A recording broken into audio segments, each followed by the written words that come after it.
UP के ललितपुर जिले में पाली थाना है। 4 मई को पाली थाने के थानेदार पर 13 साल की एक बच्ची से रेप के आरोप लगे थे। आरोप के मुताबिक पीड़िता गैंगरेप के एक मामले में बयान दर्ज कराने थाने गई थी और थानेदार ने उसके साथ रेप किया। थानेदार को सस्पेंड करने के बाद गिरफ्तार कर लिया गया था। फिलहाल पीड़िता की काउंसलिंग चल रही है और जो बातें काउंसलर्स ने बताई हैं वो सुनकर आप स्तब्ध रह जाएंगे। पीड़िता की मां द्वारा दर्ज शिकायत के मुताबिक 22 अप्रैल को 4 लोगों ने पीड़िता को उसके घर से अगवा कर लिया, उसे भोपाल ले गए और 4 दिनों तक उसका बलात्कार किया। जब उसे वापस लाया गया तो 27 अप्रैल 2022 की सुबह बच्ची को थाने बुलाकर उसका बयान लिया गया।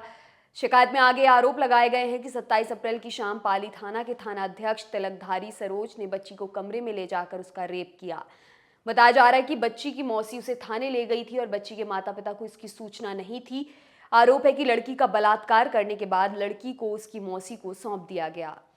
3 दिन बाद पीड़िता को एक एनजीओ को सौंप दिया गया। हिंदुस्तान टाइम्स की एक रिपोर्ट के मुताबिक पीड़िता से बात करने वाले एक काउंसलर ने बताया, उस दोपहर जब 2 पुलिसकर्मी उसे हमारे पास लाए तो वो बहुत डरी हुई लग रही थी। उसने हमसे बात नहीं की। जब पुलिस चली गई और हमने उसके काउंसलिंग सेशन शुरू किए तब जाकर उसने बात करनी शुरू की। उसने 22 अप्रैल की घटना से शुरू किया जब चंदन, राजभान, महेंद्र, चौरसिया और उसके एक चचेरे भाई ने उसे अगवा कर लिया और उसे भोपाल ले गए। लड़की ने काउंसलर को बताया कि उनमें से किसी के पास रहने की जगह नहीं थी। पुलिस की जांच में भी ये बात सामने आई कि आरोपियों ने किसी होटल में चेक इन नहीं किया था, संभवतः इसलिए कि वे लापता रहना चाहते थे। काउंसलर ने आगे बताया, दिन में वे रेलवे स्टेशन के पास सड़कों पर घूमते थे और रात को एक पुल के नीचे बारी बारी से नाबालिग लड़की का बलात्कार करते थे।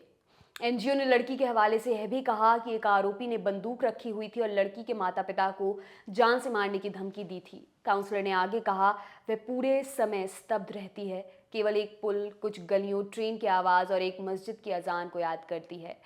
30 अप्रैल को एनजीओ ने उसके माता पिता को बुलाया। एनजीओ ने बताया कि 8 दिनों बाद जब बच्ची और उसकी मां पहली बार मिले तो वे रो पड़े। काउंसलर ने नाम न बताने की शर्त पर हिंदुस्तान टाइम्स को बताया है कि कई बार पीड़िता ने बताया कि एसएचओ ने उसका बलात्कार किया, लेकिन उसने किसी और पुलिसकर्मी का नाम नहीं लिया। 2 मई को पीड़िता और उसके काउंसलर्स ने ललितपुर के पुलिस अधीक्षक से 90 मिनट की लंबी मुलाकात की। अगले 2 दिनों में पूरे थाने को निलंबित कर दिया गया।